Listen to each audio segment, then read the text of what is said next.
main, let's say, occupation these days is as a CEO of Sparkademy. I'm one of the co-founders. And here we're offering large corporates. We work with corporates like Siemens, Roche, Cargill, a very, very scalable and kind of hands-on training on innovation-related topics, where we're really, really focused on measurability and impact. So that's kind of what makes us different. We really try to certify that the people who get trained actually can do what they're supposed to do. That's where we work on. However, on the side, actually, I have an associated research positions both at ETH Zurich and Stanford University at the Center for Design Research. I did a PhD, and I've always kept myself involved a bit with the research side of things. I lecture quite a lot, and I'm basically kind of the bridge between trying to take the theoretical part to practice. And what we're going to look at today comes from a lot of academic research, which has proven to be very, very important in practice. So I'd like to show you a bit more of that research. Of course, I'm trying to summarize it in a bite-sized format. Of course, it's not all-encompassing, but I hope you find it interesting. I always try to kind of put Stefano next to me on the slide because he's my co-founder of Sparkademy, but also has been my partner for the last 7 years in a lot of different activities.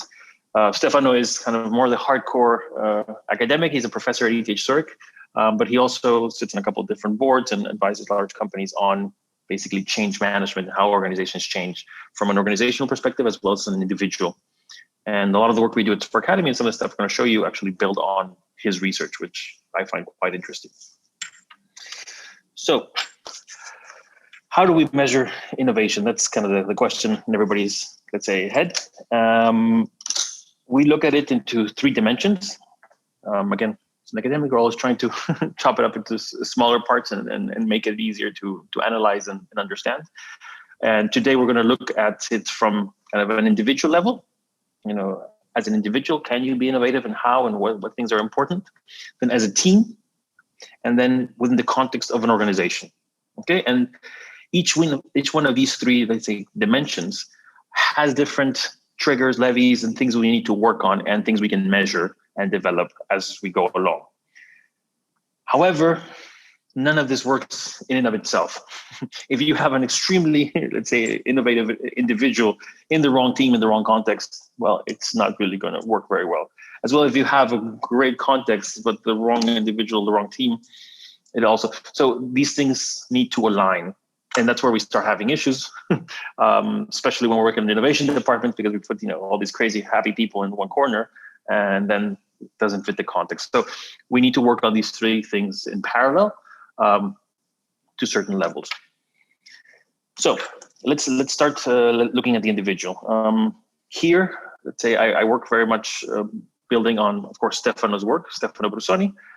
We'll send you the resources, and kind of if you're interested in the academic papers and what's behind, we'll send to you that later. But here we're building on Stefano's work and Daniela Oreiro. They're both the researchers working on this. So what we've been looking into most recently is the intersection of neuroscience and innovation. And we found essentially, as Stefano has found, together with Daniela, that there are certain parts. Basically, there's certain things that are very, very important for innovation, which you have on the left side, and why they're important in the middle. And they're in certain parts of the brain. And this allows us to essentially measure how, let's say, within a spectrum, how innovative the person can be. And there's different parameters for this. I will show you in a second. How we came to this research and these conclusions, essentially, Stefan and Daniela put a group of successful entrepreneurs, as well as a group of top managers and engineering firms into fMRI machines and scanned their brains as they were doing certain tasks in order to be able to measure these different things, from attention control to kind of abstract thinking, etc. Now, they found these to be the most basically effective measures towards individual, say, innovativeness. Now, the interesting part, the most interesting part for us, is that all of these functions are related to neuroplastic parts of the brain. And that's particularly interesting because that means it can be trained. So I like telling people, in theory, we could all be very strong and fit if we all decided to go to the gym. Personally, I do not choose to do so, but we could. Same thing with kind of innovative thinking. We could all develop this. However, some of us are more strongly predisposed or not. And of course, the context matters quite a lot. Now, if we look at kind of specifically at these different things, just to mention a few, there's a lot about going from what we call exploration, like looking at explorative thinking, looking at different opportunities, and exploitation, like doing what we're doing well and better. So we have this dichotomy. Some of you have heard from, for example, Alexander Osterwalder talks about the ambidextrous organization. As individuals, we also need to be ambidextrous. We need to be able to balance basically these two sides. Contrary to what we might think, being innovative is not just about going out and exploring all the time. It's about striking a balance between basically looking for new opportunities, and then once you sense an opportunity is there, exploiting it and basically working, let's say, harder into that. So it's keeping that balance. I always use this silly example of, you might like an Italian restaurant very much where you go all the time and you always order, pasta carbonara, and this is what you always order, it's fantastic. And one day the waiter comes and like, oh, today we have a special on fish. Would you like to try it? And your sense is like, well, no, I will stick to my pasta because the environment, the waiter, etc., does not give you the signals to be able to change and to explore. However, a few weeks later, you go back and then the chef comes out and says, oh, today we have this very nice piece of meat.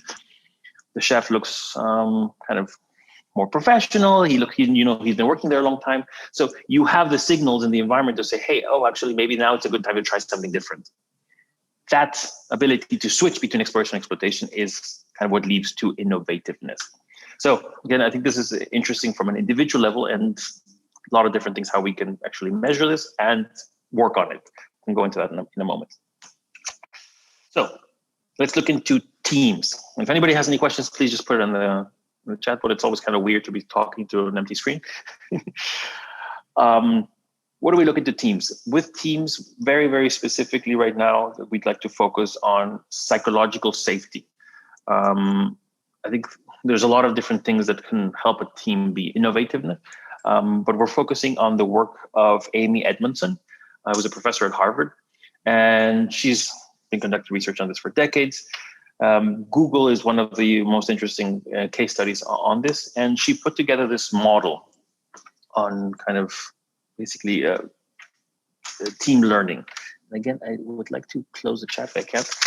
I would like you to look at this model from right to left. Okay, and on the right side we have team performance, and that's generally within any large organization. That's generally what we're looking for. That's what we're trying to measure. It's like, do I have a high performance team? And nobody's going to say, no, I do not want to have a high performance team. But let's say this is generally what we're focusing on as individuals. And does this team satisfy what it's meant to do, whatever the team is working on? If you go one step to the left, we look at how does the team behave? How does a team work with each other? How do they basically kind of receive feedback? How do they engage with each other? And again, this is one of the key elements of making this team a high performance team. The question is, how do we actually get to a team with a good learning behavior, good, the type of dynamics you're looking for? Amy finds two specific things that are important, which is team safety and efficacy. And we're going to dissect this a little bit in a second. But essentially, she says, when you have a team that feels safe, when you have a team which feels it's a safe space, we talk about, that you can trust each other. And again, trust is a key element of this entire, let's say, conversation. If you do not have a group of people who can trust each other, first of all, trust themselves to make those choices, to try the meat versus the carbonara, to trust the people around them to make the right choices and to work together. And then as an organization, it's a place where you can try these different things. None of this is ever going to work. So the safety and efficacy are really, really important. And now, if we look at all the way to the left, we look at the context support and the team lead. Now, we talk a lot about leadership, and again, leadership is extremely important in order to be able to, help push people together. But a great leader does not make the team in and of itself. However, what does make a huge difference is the context in which we are in. And I think that's what leads us. And again, we're going to go a little more into the measurements of these things in a second when we go back. But the context is something I would like us to kind of focus on now, because again, for me, that's number one thing that's important within organizations, and something we need to start working on first. If you do not have the right context, no matter how innovative people you have and how much work you do in trying to be innovative, it's not going to work. So let's look at kind of the context and the different dimensions there. A lot of research has been done looking at innovative organizations. Among the various research into this, something that we found that's particularly striking is how persistent the organization is in their innovative practices. How much do they keep on trying? And persistency, it sounds very silly because we always talk about, making the mistake over and over again. But when it comes to innovation, you need to continuously try it. And the companies that have continuously for years worked on trying to be innovative, and there's different ways of doing that, are the ones that actually show the highest level of innovativeness and actually profitability over time. Something I would find interesting here is the hardest thing for example, companies that work into patents. I'll read right now in the chat, but going from 0 to 1 patent is X amount harder. I don't have the detail in mind. I can send you the paper later. Harder to go from 0 to 1 than it goes from 1 to anything else in number of patents. So once a company breaks the barrier of filing its first patent, from there over, the rate in which they start to file patents increases dramatically. And I found that very, very, very interesting. I'm going to stop right now. There's a questions. What is your view on the unlearning process for innovation? Sometimes the hardest part, I think, is making people to unlearn old habits and train the brain to have a mindset for innovation. Is there a way to measure the unlearning process of mindset people is going into the right direction? I heard about this process from scholars. They call it neurosculpting. We'll go into the specific measures of the neuroplastic in a moment when we go to the measurability. I think that's the thing we go at the end.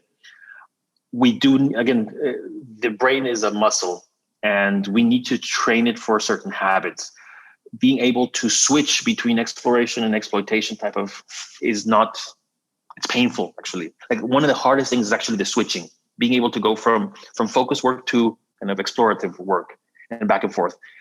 Entrepreneurs have a lot higher actually performance in this switching because they have to actually go from doing the accounting for the company to thinking of the strategy and then so entrepreneurs generally have to do this, while in a larger organization a lot of things are also set for you. However, again, the context is key, because if you're in a context where you don't have that ability to do several different things and explore different stuff, then slowly or very rapidly actually you start to losing that practice. So kind of think of learning a language. You might speak perfect French when you're 18. 20 years later, if you never practice, well, it's kind of all gone. So I think we need to be able to change the context and change the behaviors and skills. And there's a lot to habit building. We'll go back into that, I think, over the questions. But so we talked about kind of from a high level, we think of these three different dimensions and specific research that's gone into this. Again, the disclaimer here is there's a lot of research into each one of these dimensions. I wanted to highlight 3 that I find particularly interesting and then we work with a lot. And again, we need to work on all 3 of them together. And a reason why innovation initiatives within our organization generally fail is because we do not have the mandate, or we fail to set up the governance to think about it in these 3 layers. So now, how do we measure these things? And I think that's interesting, starting by the context, because this is something you can take out the annual reports and figure out. So we talked about persistence, right? So the question here, and something that's actually over the last 20, 30, 40 years, usually let's say, innovativeness was measured with R&D expenditure. Now, the term innovation within academic literature was not really there in the early 80s and 90s. But we were talking about companies that continuously brought new products and services. And there they were always focusing on R&D. So R&D expenditure and exploration. Now, the world has changed. Very few companies actually have the hardcore R&D of the good old days.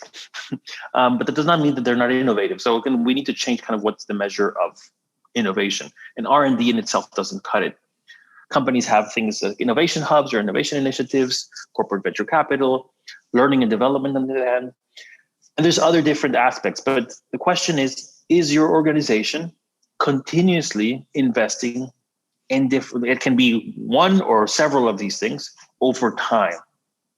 And that's something relatively easy to look at with any publicly listed company. You can see how much money is actually being dedicated to this.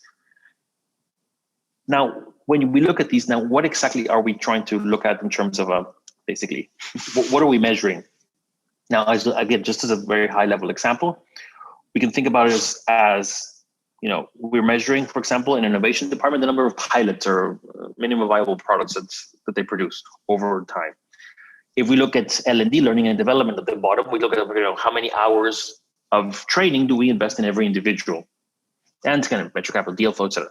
Now, the question is, what's the outcome that we're looking for, and do we see if this is actually being productive over time? And then this goes into, okay, for example, learning and development. One of the key outcomes is, do I retain my talent, or are they all leaving me to go work for sexier companies? We work a lot with banks, for example, these days, and insurance companies who are having a hard time attracting and retaining talent. So they rather go work for, Google or something else. Again, learning and development is a key point of that. On the other hand, again, within research and development, can we license things? Do we have new products, new services, et cetera? So again, always think about what is my company doing in terms of innovativeness? And then have they consistently invested in this? And what are we measuring it for? Now, again, looking at the context. Now, let's move down a little bit further to the team. And I think this is going to be particularly interesting. Now, Amy Edmondson started out her research by doing surveys to different teams throughout different organizations across the world. And she would do the surveys in two different, let's say, dimensions. The first one would be, so that the team would have to answer certain survey items. Here's their, these are the high level elements of it. But then she would also ask an external observer, someone who's not necessarily in the team, but has some relationship with the team. And what does this person think or observe or feel about that team? So again, trying to take the inside out and the outside in. Now, one of the elements of this research that was particularly, let's say, relevant and had a high level of correlation to that team being innovative was the psychological safety. Now, here I'd like to go a little deeper into what exactly does she consider to be psychological safety. And I think this is interesting because you can literally just, copy paste it, and you'll see this on the platform. You'll see the slides later. Copy paste this, put it in a Google Docs, survey format or Survey Monkey, and send it to your team regularly, and make sure that the team actually feels safe to actually answer this honestly. And it's going to be an anonymous survey. But these elements of that psychological safety are really, really key to understand. Does my team feel that they can actually do what they need to do, what they want to do, and what could be considered innovativeness? So the third one is already, you need to have a really good team for a team to really consider itself innovative. But first of all, are they feeling safe enough to do what they need to do right now? And we have to start working from there. So again, clearly is something you can copy paste, and I will send you the paper, and there's a little more details into all the other different elements of those surveys. But I think this is something that we use with our team, is a consistency. Okay, how are we doing? It's a good gauge.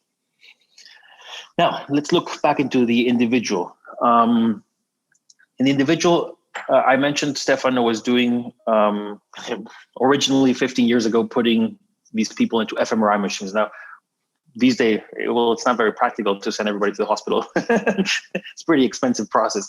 But what we've done is we've developed And there are a lot of different, basically, games and different tools which can actually measure the same things, breaking down into these different pieces.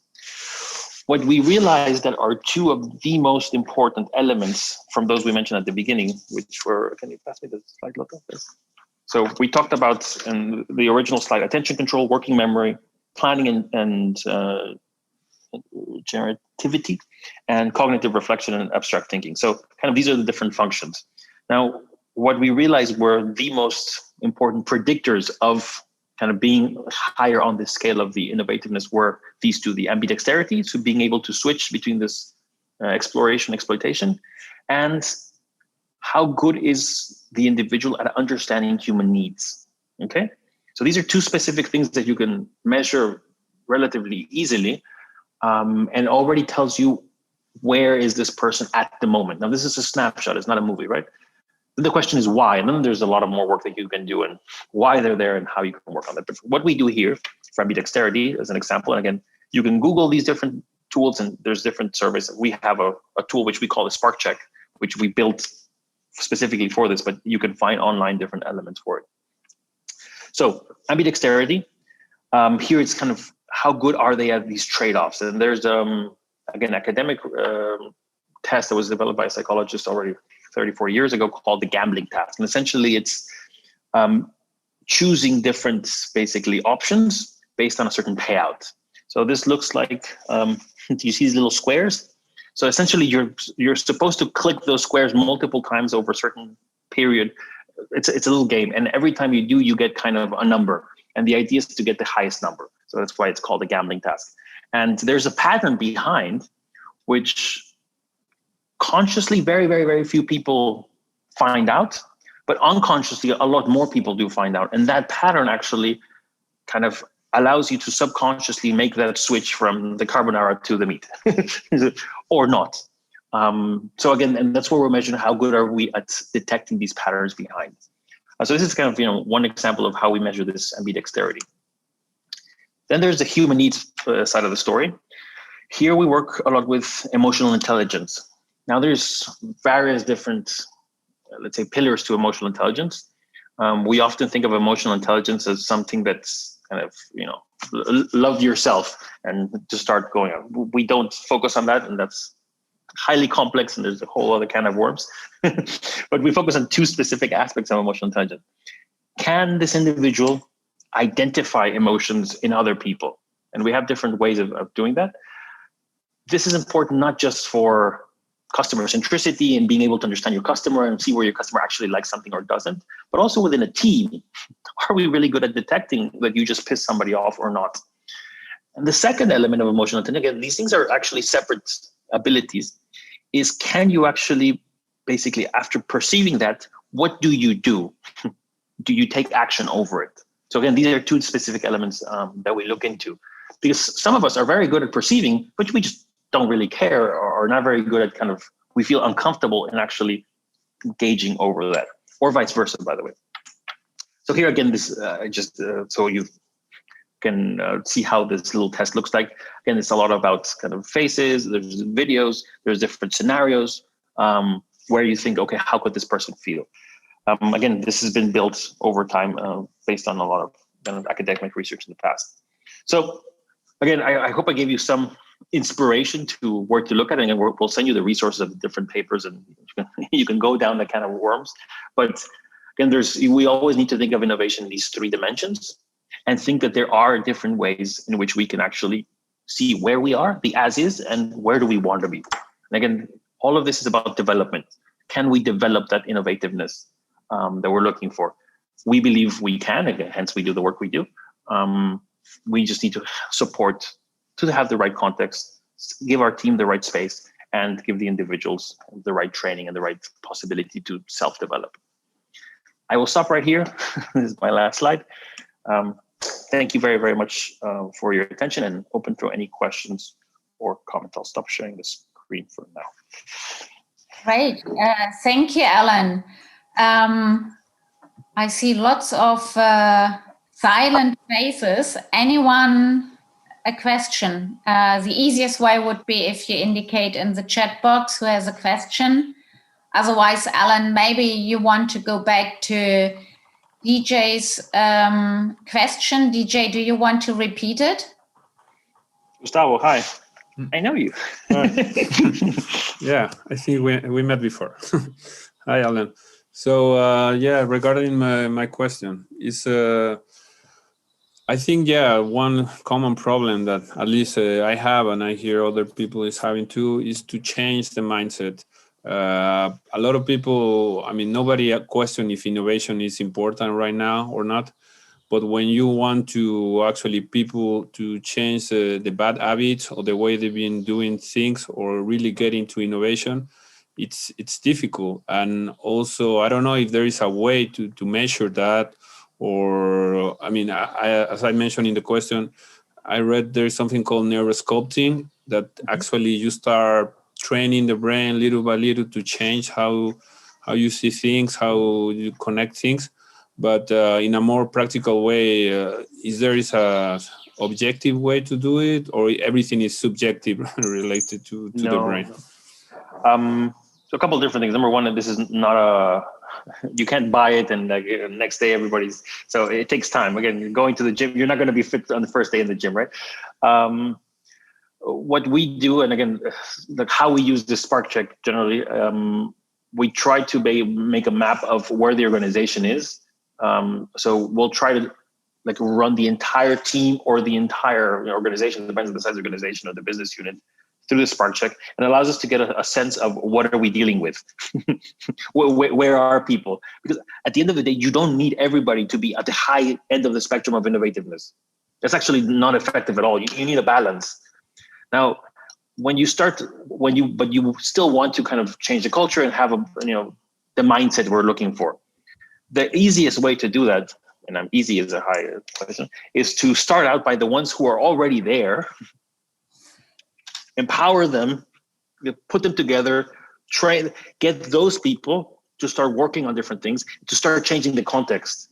Because many times the reason why people cannot change it, this unlearning, is because the context is still looking for that. Their KPIs, they see no reason why I should move to the other side.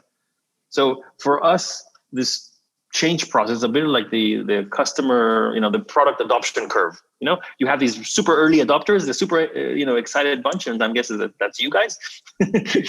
And then you have a little bit further down, you've got the guys who are first movers, and then you've got the chasm, right? And then most products fail there.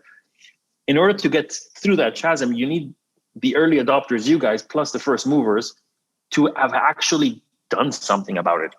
It's really, really hard to tell people like, yes, let's be innovative, but have you seen innovation here since 1996? No. Okay, well, who cares? I'll go back to what I'm. So you need to be able to show in their context, in their environment, yes, we can innovate in corporate insurance, by the way. Context where I was before. And it was like, what do you do at innovation in corporate insurance? Well, actually, there's a lot, but nobody ever thought about it. Nobody ever seen it. Nobody touched it. So that actually starts helping the change process. I hope that kind of. Yeah. Oh, thank you. Conan, would you like to ask your question? Yes, please. Thank you for allowing me. My question refers back to the overview of questions you showed to ask your team. First of all, I would love to do that if that would be possible. We'll send you the actual papers. It has all the different elements, and literally just putting it up onto Google Survey. It's a very simple process. It's very insightful too. Yeah, thank you for that. Now, my question is, if you would go a step further and think about ways to let innovation grow in your team, are there any approaches you would recommend? And if so, are there any approaches which are related to the topics within your questions? So I mentioned trust being kind of number one, and I think lack of trust builds silos. Lack of trust builds, I do my thing and then I send it over to you and you do your thing.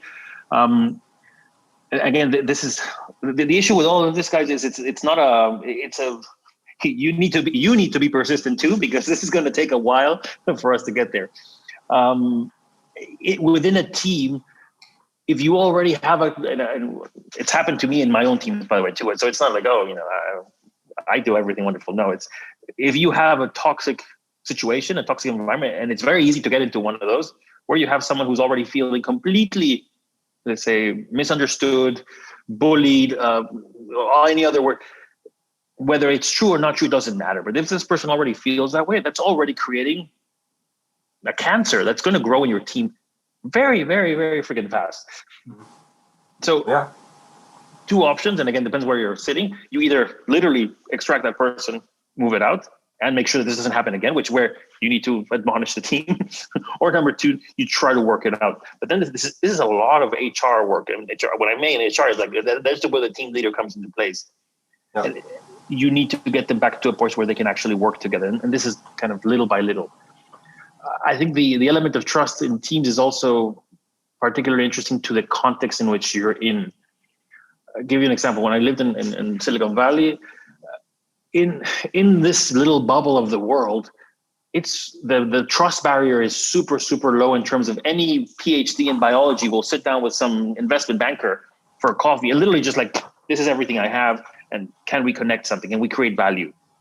Nobody's thinking like, oh, he's going to steal my stuff. So that doesn't mean that they trust each other from like, oh, let's be friends and I'll invite you to my house for a barbecue. But they're already breaking that first barrier of connecting those dots.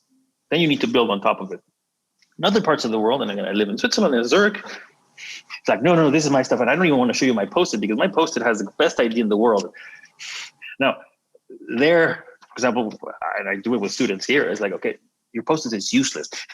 Great idea without execution, and you're not going to execute this yourself. So we need to start helping them kind of, there's different little activities and exercises to start pushing that. I think I went too deep into this, but well, it's very interesting, of course, because at the end of the day, I think we all kind of feel a need to grow, right? And then if you have any specific practical exercises we can use, that would be very, very handy. For instance, on the trust level. So thank you for your explanation. We made a note on that, and we can put it on the chat and on the other platform. We'll put a couple of exercises there. Great. Cool. We have a couple of more questions. Susanna, would you like to ask your question? Yes. Thank you for the presentation. It was really, really interesting. So I have got a question around the context, because it's true that the context is really, really important. But one thing is the company says innovation is important, and one thing is what they say, and another one is what they really do. And if they really do support innovation, so you might create new products, new services, but in the end, like the day-to-day business is the one that rules, and it's sometimes very complicated to get the support for these new products and services to get out there in the market and to get the support they need from the company to scale and so on. And this has probably to do a lot with how the leadership really acts and what they really do, and if they really do support innovation. So my question is there a way to measure if the company's the leadership of the company really does support innovation? Because you have corporations, and all of them, they have the VCs, they have an R&D department, they have I see it, but does it really innovation have the chance to get the support that it needs to really get out there in the market and so on? How much time do I have, Claudia? Sorry. At the moment, one more question. So I would say 3 minutes. I'll do this very, very quickly. I think of organizations being into 4 different quadrants. Okay, bear with me here. There's companies which are going in a certain direction. They're very good at what they do. They're because of the industry or whatever, and they're actually really, really effective in their business. And kind of these, in terms of innovation, we would call these more incremental innovators, but it doesn't matter because the business, the context, the company works really, really well, and they're going through the flow. What matters here the most is time. So kind of time to market, time to execution. So this is what we should be focusing when we're in a company like this, is how do we get things more effectively? Digitalization is really, really important in these type of companies, because then Digital is a tool to make things more effective. So if you go from using a rock to using a hammer, that's a tool. So there's companies like this. There are companies like this that have the same flow, but then someone at the top at some point decided, oh, we need to be innovative. And for that, they decided to hire Mr. or Mrs. Innovation Manager, right? And this person is floating around.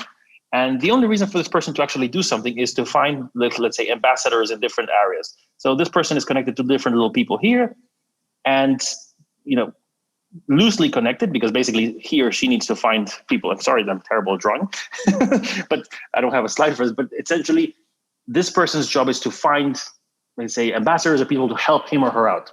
Now, here, the key thing that you need to think about in measuring is HR. And you need to look at what do you improve? Because if you do not have in place the HR, let's say, framework in order to allow these people to work together, it's never going to happen, because you need to borrow people from different places. You need to bring them together. And so here, number one thing to work about is kind of how do we set that up? There's other companies which are going like this, and then they've put a lot of time and resources into creating an innovation kind of bubble. And here there's a lot of, this is a corporate VC, this is kind of an innovation, the things we looked at before, right? Now, in this bubble, magic happens. But the bigger issue is, how do I break this barrier? Basically, how do I get it to move from here to here? How do I get the magical things from this place over to the business? For example, Logitech is an example here. They put a lot of money into this innovation, ivory tower. But then whenever they needed someone to actually stop production of something and then try to produce something different for, these people have different KPIs. So here, what's really, really important is, I think, the governance. I'm not even going to write it. Governance and frameworks. So you need to be able to put in place somewhere so these people can collaborate. Now, there's other types of organizations, which are ambidextrous organizations, the magical thing that Osterwalder always talks about. And the reality is, not every organization has to be ambidextrous. Again, each one of these quadrants is just fine, but the challenges are different. Over here, with this ambidextrous organization, you need processes. You need very, very clear processes, because otherwise you get lost. Sorry, I'm not even going to try it. You're going to get lost in the madness. So you need clear processes in order to be able to transfer from one side of the organization to the other, exploration, exploitation. All of this needs to be built on top of clear learning and development. So you need that mindset. You need the type of teams, everything we talked about, but depends on where your organization is and how it's looking. What are you going to tackle first? Now, I really apologize for my ugly drawing, and I'm going to stop here because otherwise Claudia will tell me I'm taking too much time. Thank you. I think that's what you need to, where is my organization? And then from there, what do we should be working on first? Because there's no point in thinking of these huge processes and frameworks, etc., when your organization is not there. So why even bother? Mm-hmm. Okay. And innovativeness could be digitalization. That's a different story. But what does it mean in these different contexts? I hope that helps. And I could go on for that for another hour. Yeah, thank you. You're welcome. Joni, I hope I pronounced your name correctly. Yeah, it's Joni. Joni, perfect. Hi, Joni. Hi. Yeah, I had a question, because you mentioned a bit before, you need to show people in their context that, yes, you can innovate.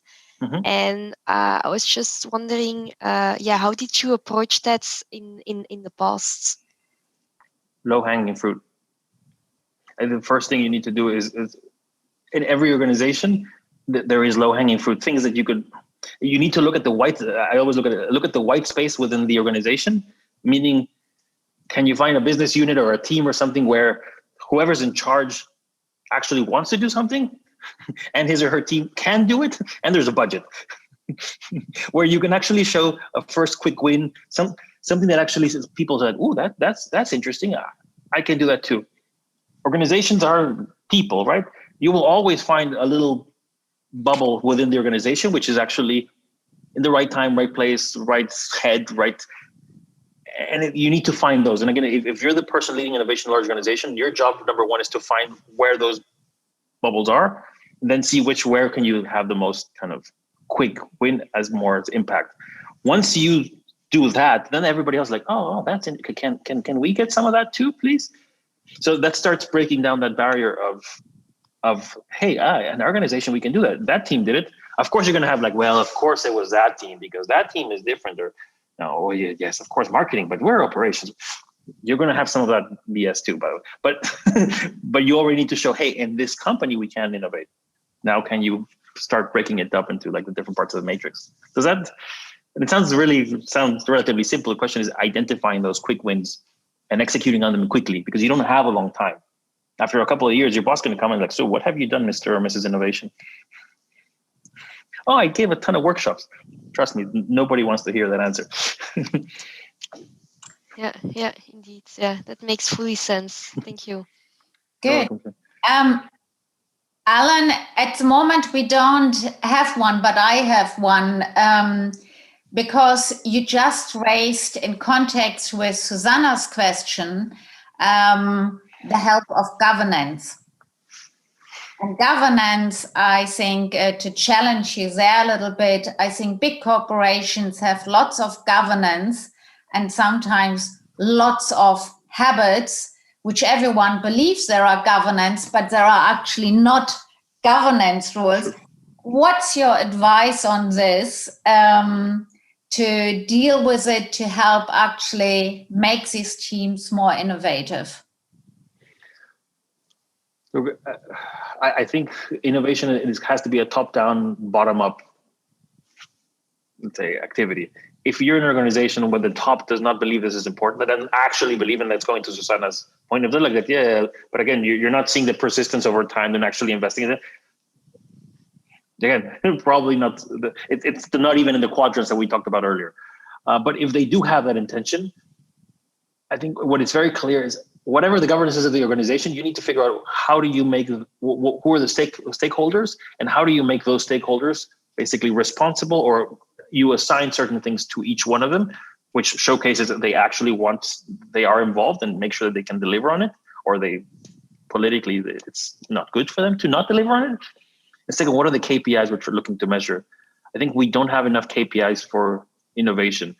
And if you don't start the whole innovation journey by putting those KPIs at firsthand, people will come back and ask you 2 years later, so what did you do? And all these vanity metrics of like, oh yeah, we ran 1,000 workshops and we trained millions of people. Like, well, do they actually do anything different? No, but they had a nice weekend. So we need to figure out what is it we're trying to achieve. And as I put in the quadrant, depending on where you are, we need to be more effective. We need to come up with new products and services. We need to be able to look great for the market.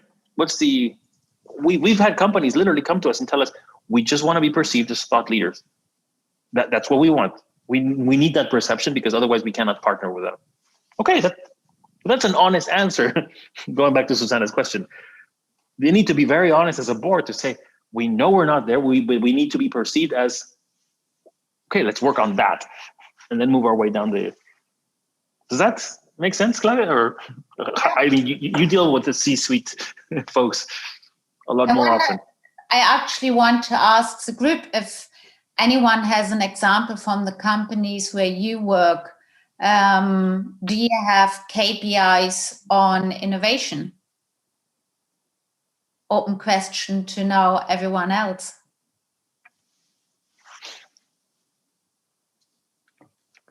No response. Well, Junie, I think we do, right? Well, yeah, we do have KPIs from our team, from our innovation team, and if we if we coach departments within our company, we try to put KPIs also for them. We also try to put innovation KPIs for them, but yeah, it should also be in their contexts. But indeed, yeah, it's something that we always try to put as first when we start. But yeah, while we are coaching, yeah, you don't see the immediate impact on these KPIs based on trainings, and it takes a while. It's not something that it's visible from the beginning on. That's what I feel, at least. But you need to at least be able to look back after a year and say, oh, we did this. This is what we measure. This is what we have. Actually, Lotta just reminded me we have a talk about KPIs on June 23rd. By the way, it looks like I did that. I swear I did not do this on purpose. Lotta just sent me a message. You're doing a talk on KPIs. So please join that one too. Well, share what example of your KPIs? Yeah, well, if you look at the two categories, Junior, I will support you with. We have like KPIs based on culture and KPIs based on impact. And for instance, just an example, Frank, one of the KPIs are much more related to the amount of partnerships we will have with startups or scale-ups. Right, so yeah, that's an example. Okay, thanks. Yeah. There we have to, when we talk about key performance indicators, we really need to think about, is this really, I had a lot of people like, oh, our KPI is the number of ideas.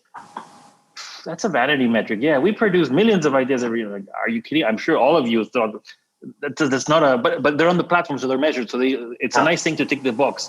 But is that actually giving us any output? And maybe it's nice to mention that we also use the McKinsey model here for the horizon 1, 2, and 3. So that's even more specifically, and part of which can be covered by partnerships with startups. Definitely. I think Ina had a question. I don't have a question. I wanted to share about KPIs also, because now I'm working in the bank and responsible for employees' ideas. So we don't have KPIs at all. We have only metrics for ourselves to see the funnel, how many people participate and how many ideas submitted and how many approved and implemented. But when I was working for Allianz, we didn't have really KPIs, but we had a kind of advice from the global level. And advice was something like 5 ideas for 100 employees implemented.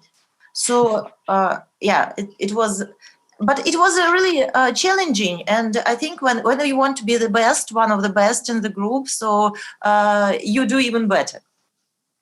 That is, it's interesting you mentioning that, because back in the days in the like 80s, 90s, there was a lot about quality management and Lean Six Sigma, not the Lean startup, but Lean Six Sigma in manufacturing. And one of the things that they would do is they would force basically factory workers to actually give suggestions. So they had to give like a suggestion every week or every day. And it sounds like a ridiculous thing to force people to give ideas, but it's also habit. And then we'll go back to what Gustavo was talking about of kind of breaking down it's a habit of like, okay, maybe 100 of them are total shit. But at some point, if you consistently make a habit of writing these things down and positioning them, maybe there is a golden nugget somewhere there. The hard part there is that someone has to read all this stuff. So the management of all these different things, it becomes really, really hard. But again, this was used to kind of, let's say, force the factory workers to propose solutions, because generally they were in an environment where they were never asked to propose things. And a lot of the best things in manufacturing that developed in the 90s and before were actually proposed by factory workers, not by the management. It was the guys who were actually on the front line. So again, now this sounds very common to us, but again, 60s, 70s, 90s is like a factory worker. You're a machine, right? Now we have a more of an internal customer centric. We try to listen more. But so this was a way not just to listen to them, but also to force them to talk, because they were not used to it. They don't have that habit of speaking up and say, "Excuse me, boss, but what if we did this way?" So and you need to strike a balance, because also people will get exhausted. Like, okay, every week I need to. So I think these are little mechanisms you can use in order to push in a place where people would usually not do so. But then what happens later? You need to see the follow-up. If people always put ideas, but we never see anything change, then it feels ridiculous. If you do ideas, and then after a few months, you see that like, oh, this was done by Ina. Ina proposed this, and they're like, oh wow, bravo, Ina. And everyone's like, oh, that's kind of cool. Well, I want to be like Ina. I have ideas too. Again, then it feels like the context is one that actually listens and actually applies and rewards. So again, this is from the manufacturing side of things. I think we have very short-term memory when it comes to all these different frameworks and. Great. Yeah, I understand that. So in our job, we are making the context. We have a lot of like success stories and posters and interviews and all this stuff. I think we are the most famous, let's say, initiative in our company. So I believe it works. It makes people start to think, okay, how I can use it. For example, I want to teach my people to be innovative or creative or something. And sometimes I have such requests because just doing this, my job and making a context. So yeah, I see how it works. Mm-hmm. Great. We are already at the end of our time. I think what a wonderful, insightful discussion, and I hope it will continue. Please go on the community page. I will post my comments there, my biggest takeout. Any more thoughts, please check it out. You also, like the rest of the agenda for the conference today, as well the next session with Alan on KPIs. I think it's worthwhile following up on that one. And the recording will be posted Monday at the latest. And all the links will be part, I think Alan will post them after my comments in the discussion guide. So thank you so much being so actively part of the session. Thank you, Alan. That was truly inspiring. Oh, thank you guys for your time. Really appreciate having you here. I know the competition is tough. There's a lot of very, very interesting speakers, and so. But thank you for joining, and thanks for all the questions.